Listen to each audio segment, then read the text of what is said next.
चला बघूयात आपण आज पालक पनीरची रेसिपी। तर आपण घेतले आहेत ग्रीन फ्रेश पालक, त्यासोबत टोमॅटो, कांदा, कोथिंबीर, लसूण आणि आलं, नंतर जिरा पावडर, लाल तिखट, गरम मसाला आणि कस्तुरी मेथी। पनीर घेतलेलं आहे आपण, त्याच्यानंतर घेतलं आहे अमूल बटर, दही, कोथिंबीर आणि मिरची। एका पातेल्यामध्ये गरम पाणी करत ठेवलेलं आहे, पूर्णपणे बॉईल। देन त्याच्यानंतर ग्रीन फ्रेश पालकचे लीव्स आपण त्या पाण्यामध्ये टाकलेले आहेत। त्या पालकाला आपल्याला ब्लांच करायचं आहे, 2 मिनिटे त्या गरम पाण्यामध्ये ठेवलेलं आहे।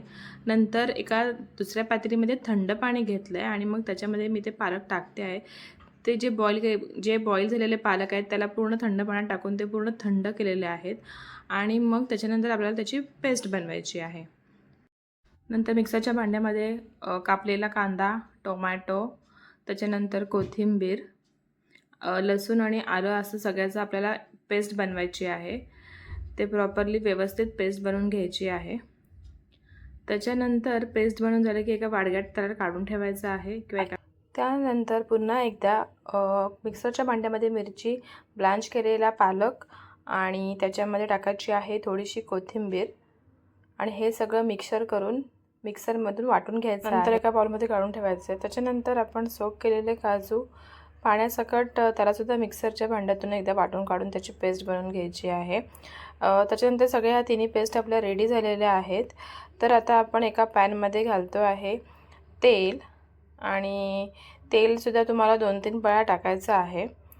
त्याच्यानंतर त्याच्यामध्ये टाकायचं आहे आपल्याला थोडंसं पनीरला पूर्णपणे असं गोल्डन कलर येईपर्यंत त्याला प्रॉपरली शेकून घ्यायचे आहे। तुम्ही त्याला थोडंसं शॅलो फ्राय बोलू शकता। शॅलो फ्राय आपण करून घेतलेले आहे। त्याच्यानंतर पुन्हा आपण कढईमध्ये तेल टाकलेलं आहे आणि त्याच्यामध्ये टाकतोय थोडीशी राई, त्याच्यानंतर आपण टाकतो आहे थोडंसं जिरं, त्याच्यानंतर आपण टाकतो आहे थोडंसं हिंग आणि मग आपण सगळी ही पेस्ट आहे बनवलेली ती आपण टाकलेली आहे, म्हणजे की टोमॅटो, कांदा, त्याच्यानंतर सगळे मसाले आपण टाकतो आहे जे आपण मगाशी बघितलेले आहेत ते सगळे आपण एकत्र मसाले टाकतो आहे।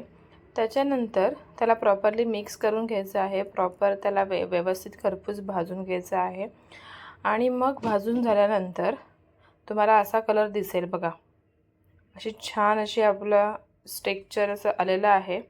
त्याच्यानंतर आपण त्याच्यामध्ये टाकतो आहे काजूची पेस्ट, ते पण पूर्ण व्यवस्थितपणे छान असं व्यवस्थित परतून घ्यायचं आहे। त्याच्यानंतर आपण टाकतो आहे थोडंसं दही पण मस्तपैकी व्यवस्थित असं मेल्ट झालेलं आहे। मग चवीनुसार मीठ बघू शकता तुम्ही।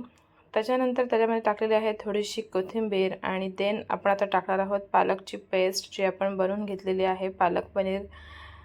ओके, पालकाची जी पेस्ट आपण बनवतो आहे ना ती आपण ह्याच्यामध्ये व्यवस्थित मिक्स करून घ्यायची आहे, बघा तुम्ही बघू शकता। त्याच्यानंतर आपण त्याच्यामध्ये टाकतो आहे पनीर, जे की आपण शॅलो फ्राय करून घेतलेले होते आणि काय सुंदर असं ऑसम असा कलर आलेला आहे भाजीला आणि मग मस्त त्याला गार्निशसाठी आपण कोथिंबीर टाकलेली आहे। वाव, खरंच खूप छान वाटते।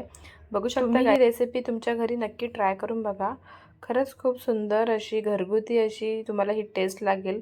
त्याच्यानंतर शेवटचं आपल्याला राहिलेलं आहे की आपल्याला एका फोडणी भांड्यामध्ये बटर टाकायचं आहे आणि बटरची फोडणी ह्याच्यावरती टाकायची आहे आणि तुम्ही फ्रेश क्रीम पण टाकू शकता जर का तुमच्याकडे अवेलेबल असेल तर।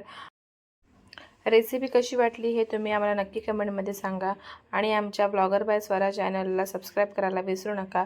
तोपर्यंत bye bye and stay tuned. Thank you all of you.